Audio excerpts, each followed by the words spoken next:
2.5 Admins, episode 22. I'm Joe. I'm Jim. And I'm Alan. And here we are again. And you've got yet another of your articles to plug before we get started, Alan. Yes, the article's on my company's website, although I didn't write it. Mark Johnson did a great breakdown of how swap works on FreeBSD and why you might still want it even in 2021. Right, well, we'll put a link to that in the show notes then. So let's do some news. Now, the first one is about Parler, or is it Parler? I'm going to say Parler. It's Parler. Yeah, even though it sort of comes from the French parler, but let's just say Parler. Now, I don't want to get into the politics of this. I just want to get into the technicalities of it. Amazon pulled the plug on their AWS account, and they have been without proper hosting since. And I've read a lot of articles from people saying it's just not as simple as moving off AWS. Once you're in, and it's very difficult to migrate away. So I wanted to hear what you two have to say about that. It can be really difficult. Parler claims that they did all the right things to make it not difficult. If you really drink the AWS Kool-Aid and do every Amazon specifically flavored service possible, then it'll be almost impossible to migrate yourself off of it.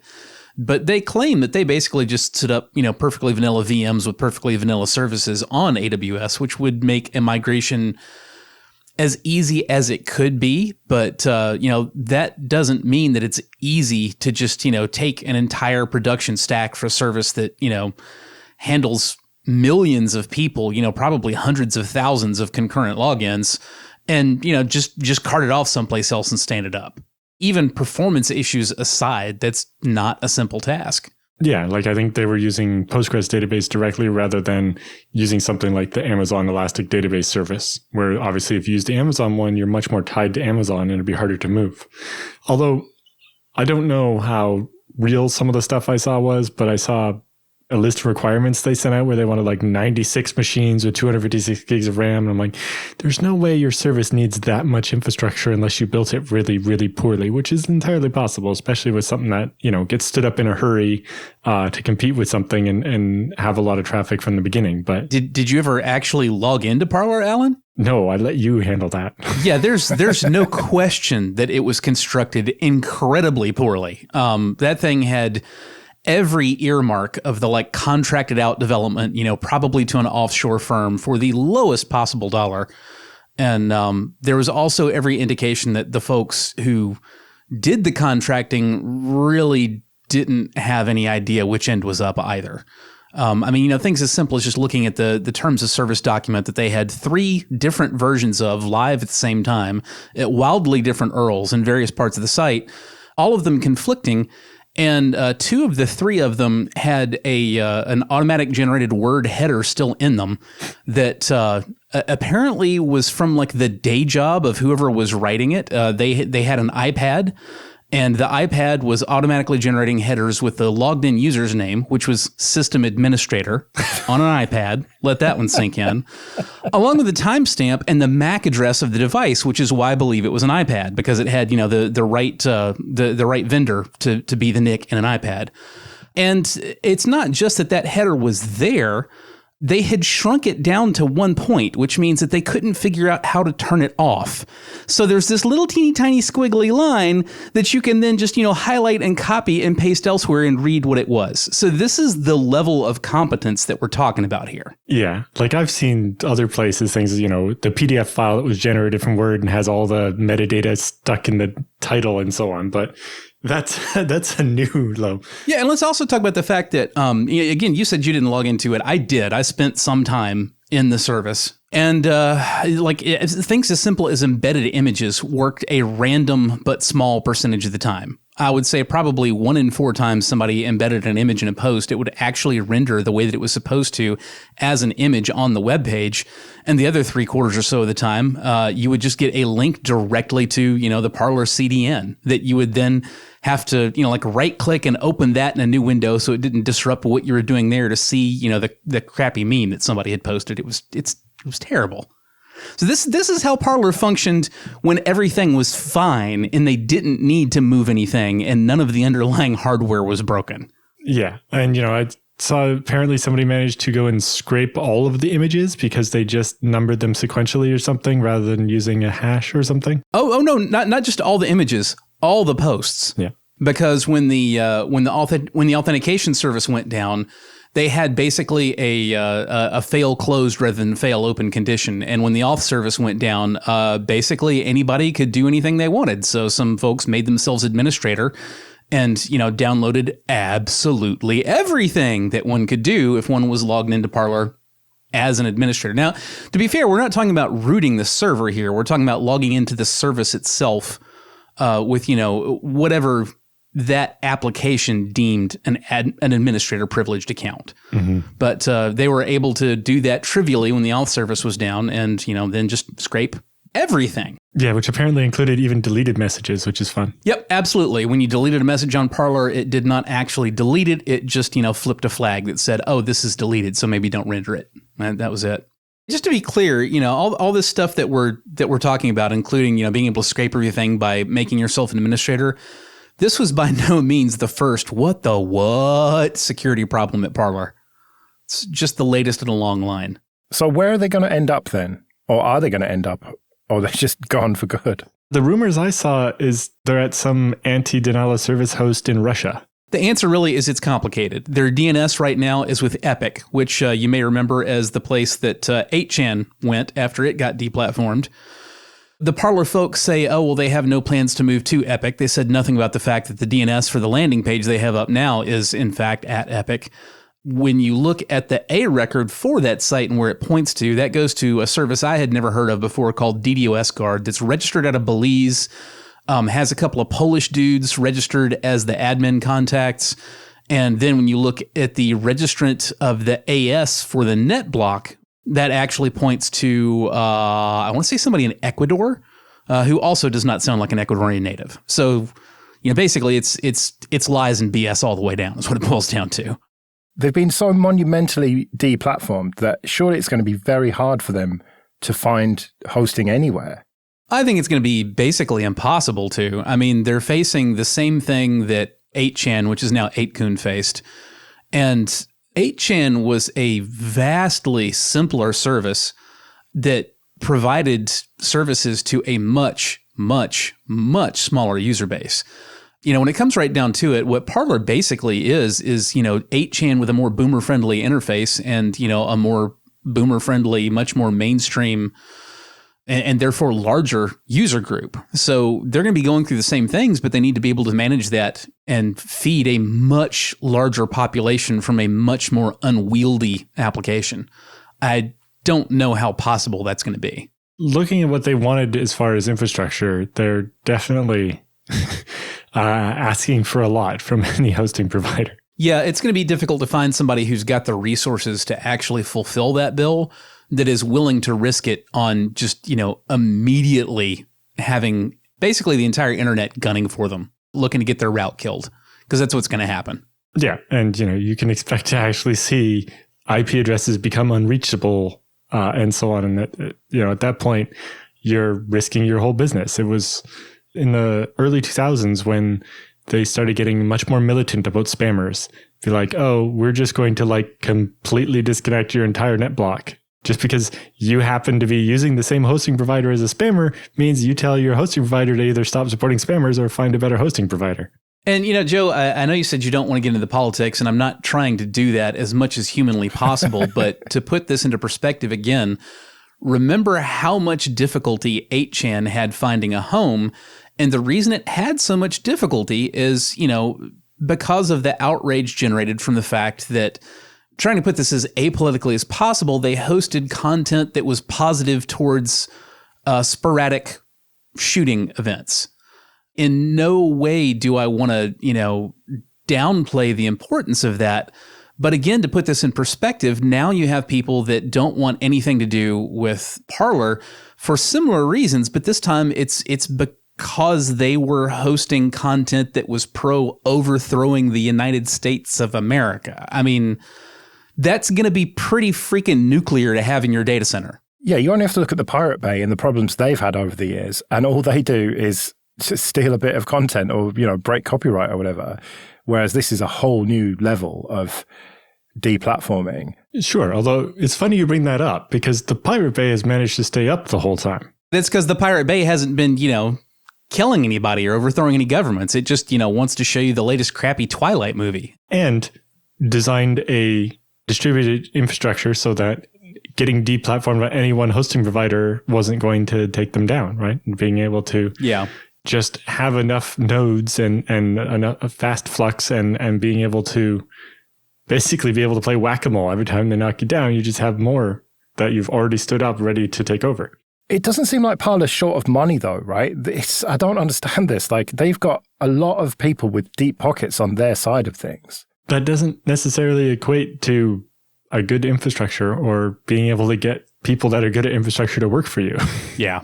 Yeah, I wouldn't have thought they would have as much trouble finding people to work on it. Really? A lot of the people I know would definitely not want to have anything to do with it. But we've seen before that there are lots of people in Silicon Valley who have atrocious opinions and would be fine with it. What makes you think they're willing to deal with those folks, though? I mean, the people in Silicon Valley are going to want to not only get paid a lot more for their development work, they're also going to, want to get treated as, people who have a say in things.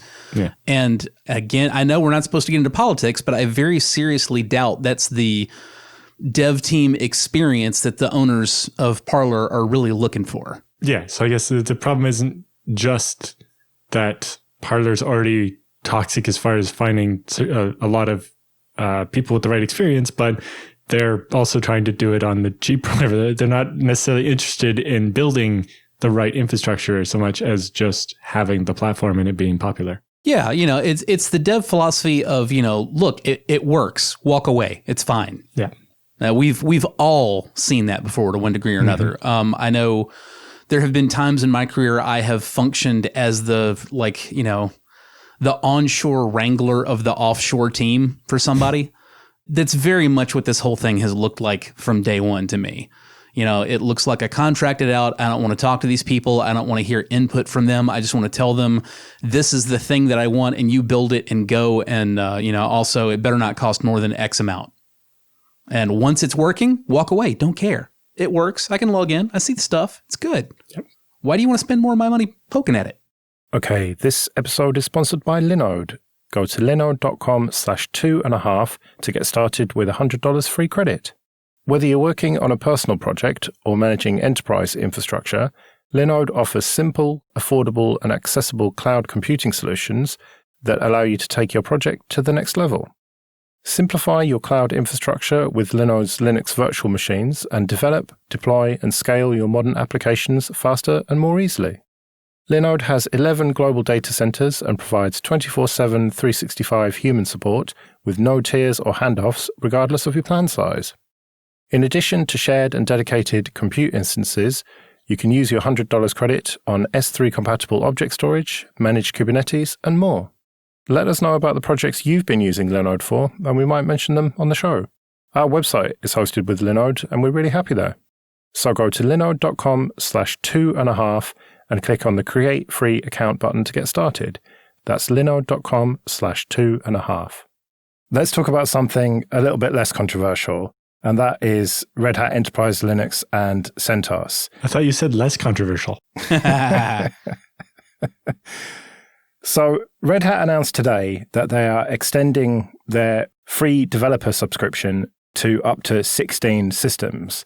And this is being seen as trying to placate the community after the CentOS fiasco. Like, I can see their point in the overall terms of like, hey, there's lots of people using CentOS.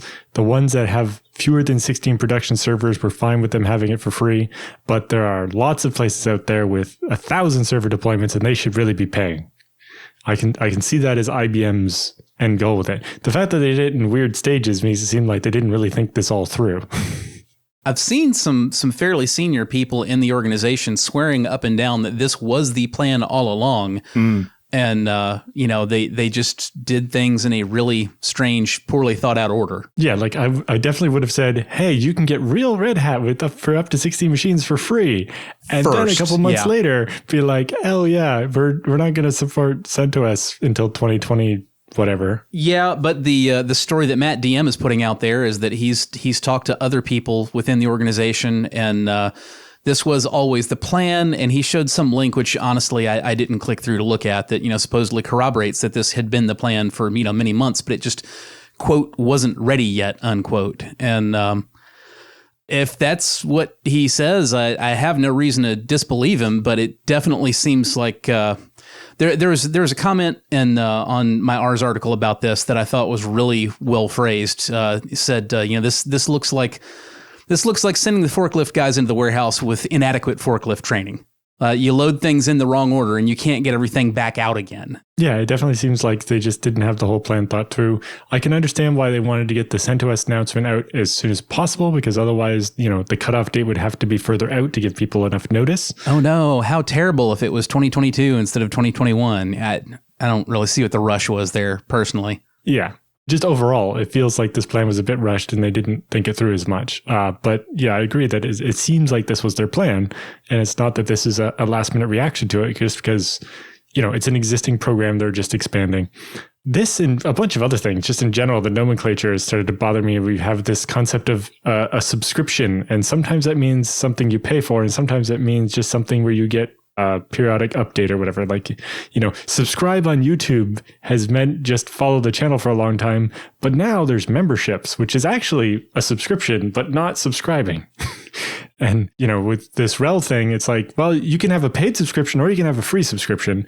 And the free subscription lasts 1 year at a time. And I understand the rationale for that with the GPDR and things like that. But it's a hoop you have to jump through every year. Your servers, well, it's not quite true that your server stops working, but you certainly stop getting security updates if you forget to jump through the hoop just right. It can be kind of a pain to repair after the fact if, for example, if you're a mercenary sysadmin type and you come into a shop that has just let things lapse a year or two in the past and, servers haven't been getting upgrades and now you're just jumping from scratch trying to figure out how do I just get this freaking thing where, yum DNF, whatever package manager will work again. It's not fun.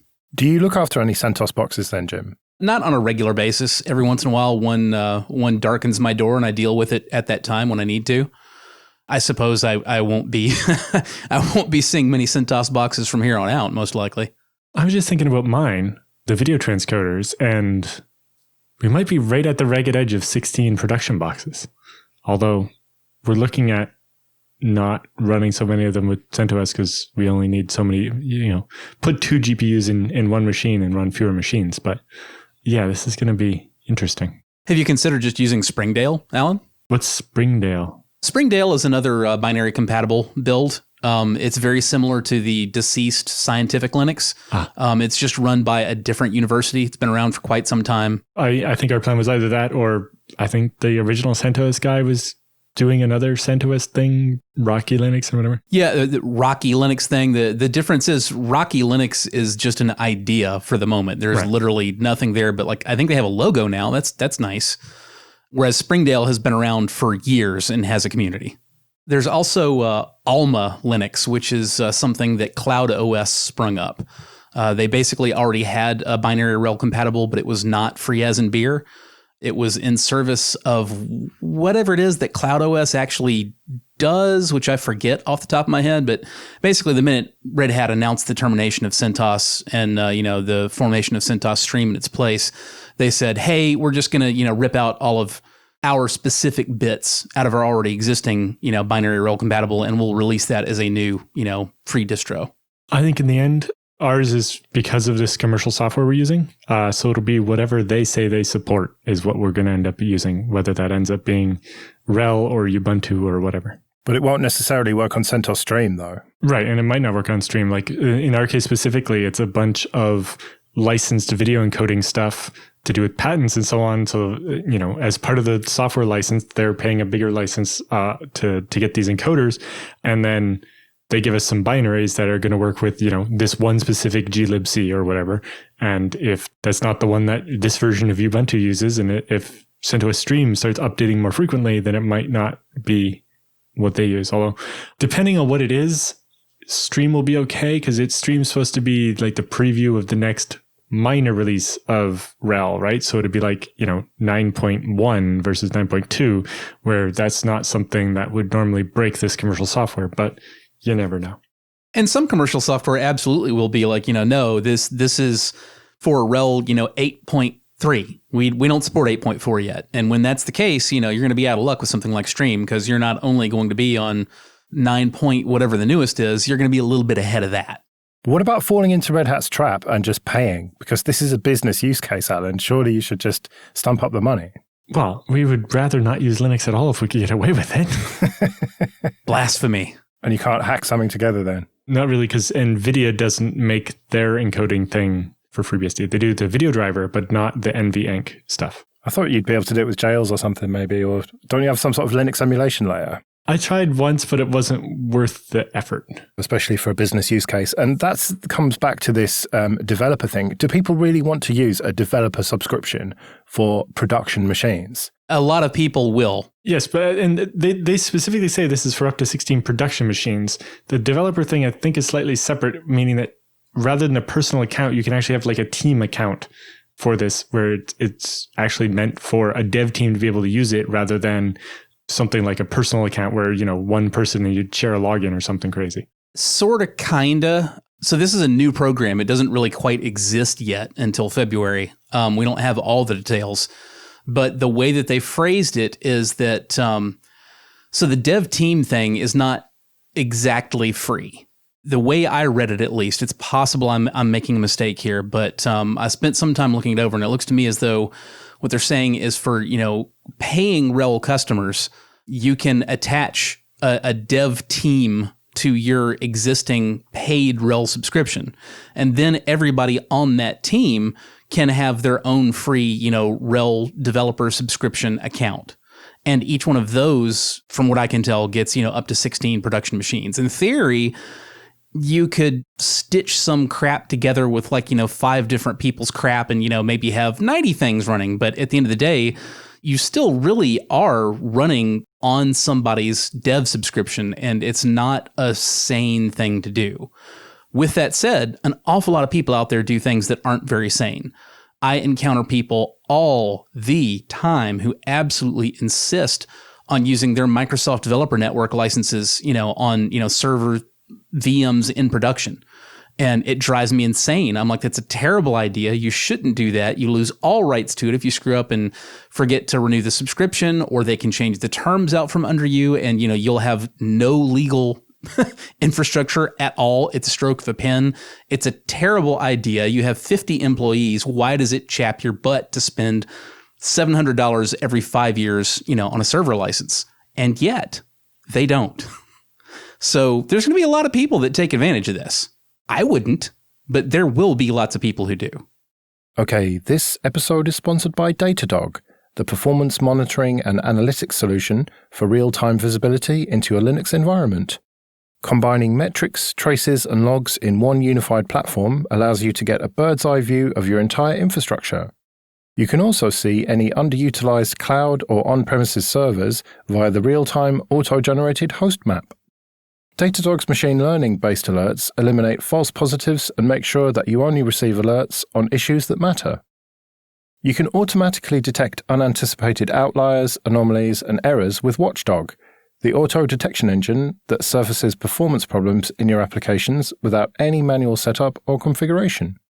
Start your Datadog trial today by visiting datadog.com/25admins. Start your free trial, create one dashboard, and you'll get a free Datadog t-shirt. That's datadog.com/25admins. Let's do some free consulting then. If you want to send your questions in for Jim and Alan, you can do so via email, show@2.5admins.com. And if you want to support creation of these episodes, then go to 2.5admins.com/support, and there's options with PayPal and Patreon. And if you support us for $5 or more on Patreon, you can get an advert-free RSS feed. So do check that out. And thank you everyone who is supporting us. It's really appreciated. So Daniel writes in, like many people, I use a paid VPN service. However, they all seem to limit the number of devices you can use with the service at one time. Mine, for example, limits to 5. But again, like many people, I have more than 5 devices. First world problems, I know. I recall in the past, it was mentioned that having your own VPS in the cloud running OpenVPN, etc., isn't necessarily the best idea in terms of privacy. And it's better to be in the mix, so to speak, behind a big VPN provider. I think you know what I mean, hard to put into words. So I was thinking of combining the two approaches. Run a VPS that can run the VPN that all my devices connect to. The VPS, in turn, then uses the paid VPN to send all my devices' traffic onto their respective destinations. I'd just like to know all of your thoughts on this. Good or bad idea? And any pointers on how to get it done or any resources I can look at, etc. There's nothing specifically wrong with that idea. The worst thing wrong with it is that technically you're kind of playing fast and loose with the terms of service of the paid VPN that you're using. Presumably, they would really likely like for you to pay them more money if you are going to connect more devices, and you're finding a way to not give them the money that they would like from you. So that's not the healthiest relationship. There's nothing wrong with it from the technical side. It's not particularly challenging. Spin up a $5 a month VM at Linode or DigitalOcean, install WireGuard on it, and it's basically the same config that you would use for a standard WireGuard VPN endpoint where you're natting all of your traffic, that comes in over the WireGuard tunnels and sending it out to the rest of the internet. The only difference is that rather than sending it to the rest of the internet directly, you're sending it through another, preferably WireGuard tunnel, but you could also use OpenVPN to your commercial VPN provider. Your VPN provider has no easy way of knowing that you've connected more than one device because the only thing that they see is connections from this one IP address and everybody else is hidden behind NAT. So it certainly accomplishes what you want to do. Whether you're happy with what you're doing with the spirit of your agreement between you and your paid VM provider, well, that's between you and your paid VPN provider. Yeah, I think the only real downside to it is the extra latency. You're adding an extra hop to every connection. With that place where you're hosting your midpoint on this VPN is further away than your house is, you're adding that much more latency or whatever, and possibly a bandwidth limit or restriction there. But that's probably not that big a deal. If it is, depending on your use case, if you have 5 devices, but you're usually doing it from home, then you could run some kind of machine to gather up all those connections and send them to the VPN from your house once to avoid the extra internet hops to go out to the VPN, to the server provider and then to the VPN. But I guess it depends on what your use case is as well. Like, what are you using the VPN for? Exactly. To touch on that briefly, you may not need the paid VPN provider. If your use case is, just to be clear here, I maintain my own VPN endpoint that I use with my mobile devices. All of their traffic 24/7 is routed over WireGuard to, a VM, one of these, cheap $5 a month VMs, and, then from there out to the internet. And that services my personal use case, which is, I may have my portable devices in a local network that I don't trust. That, I might not trust it because maybe it's somebody's, sketchy ISP and they've been known to alter, HTTP traffic or hijack, DNS. Or I might, go in a coffee shop or something, or God forbid, attend like an InfoSec convention where God knows who's wandering around with, a Wi-Fi pineapple and might do truly horrible things, with unencrypted traffic that they can touch. And just escaping that local network in that case, that's all I really need to do. So it doesn't matter then if all of my traffic comes from a VM in Linode or DigitalOcean that can very easily be attached to my name by, like a law enforcement entity. I don't care. That's not what I'm trying to avoid. On the other hand, if your thought process here is, I want to BitTorrent, all the movies, obviously we can't comment on the ethics of that, but, the VPN out to a provider, that doesn't suit your needs then because you're not hiding from those folks. You are actually painting yourself with a brighter target on your back because that's one IP address that is always assigned to you every day, all day, and the only thing it is the VPN traffic you're sending through it. So you have to figure out what it is you're trying to avoid with the VPN and then work with it from there.